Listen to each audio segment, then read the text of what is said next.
the next technique that we are gonna learn about is the TEM. So next technique is my TEM. It stands for the Transmission Electron Microscopy. Transmission Electron Microscopy. So this complete process is transmission electron microscopy. The instrument which will be used is called as the transmission electron microscope. Now using the SEM, that was your scanning electron microscope, what we were obtaining, the outer structure of the nanoparticles you were able to detect it. That means the surface morphology of it you were able to detect it. Using the transmission electron microscope, you can detect the internal structure of the nanoparticles or the sample species you are able to detect it. So transmission electron microscope, it is basically a powerful technique which is used to detect the internal structure of the sample. This is the important thing. That was providing only the surface morphology, it is going to provide you the internal structure of the sample. Now on what principle it is being based? So similar to the SEM, it is there that the beam of the electron you will be using, striking it over to the surface of the, suppose this is the sample I am having, the primary beam of the electrons will be passed through it. This beam of electrons which will be there, it will be transmitted through the sample surface and a secondary beam of electron is being produced. So there also what we were doing in the scanning electron microscope, the primary beam of electron was striking over the sample surface and the secondary beam was being produced, which was detected by our detectors. But now since the transmission, from the word only you can get to know that transmission is there. So this beam of electrons, that primary beam of electrons which is being produced, it will be transmitted through the sample. And again the secondary beam of electrons it will be produced, that is gonna give you the magnified image of the sample you will be getting. Right? So the basic principle is, in the TEM, a primary beam of electron is used to transmit. This word is important. That was just striking and was reflecting. There only scanning you were doing. But now from the sample you have to transmit this beam of the light. And the sample which is there, it is ultra thin sample. That is very thin sample you have to take. From the complete sample, this beam of the light which we are producing will be passing through it. Okay, and produces a secondary beam of the electrons which is detected by the detectors. Right?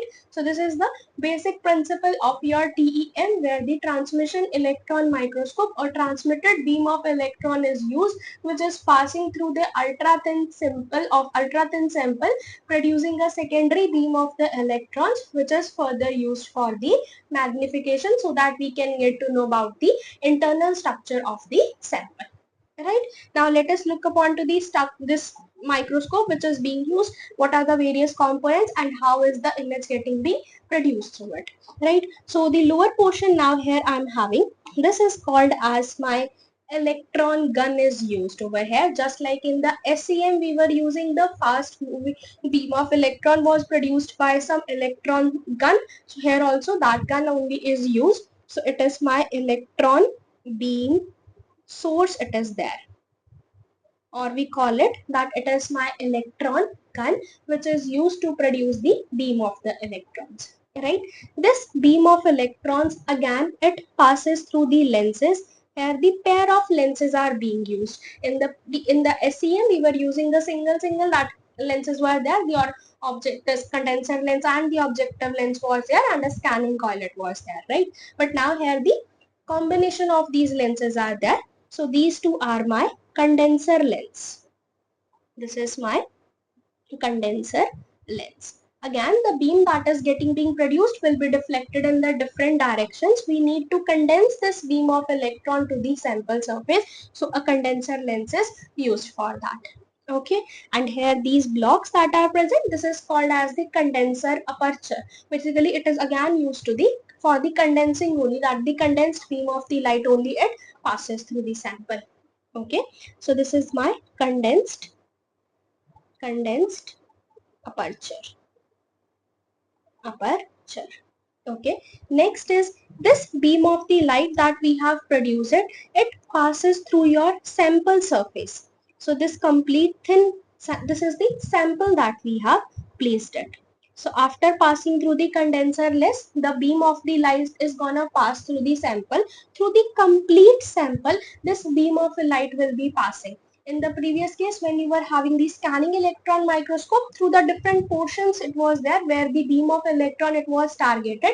Now through the complete sample, suppose this is the ultra thin sample I am having, this beam of electron is passed. After passing through the condenser lens, through this ultra thin sample, this complete beam is gonna pass through it. Okay, so the complete sample it will be passing, and then it strikes over to the objective lens.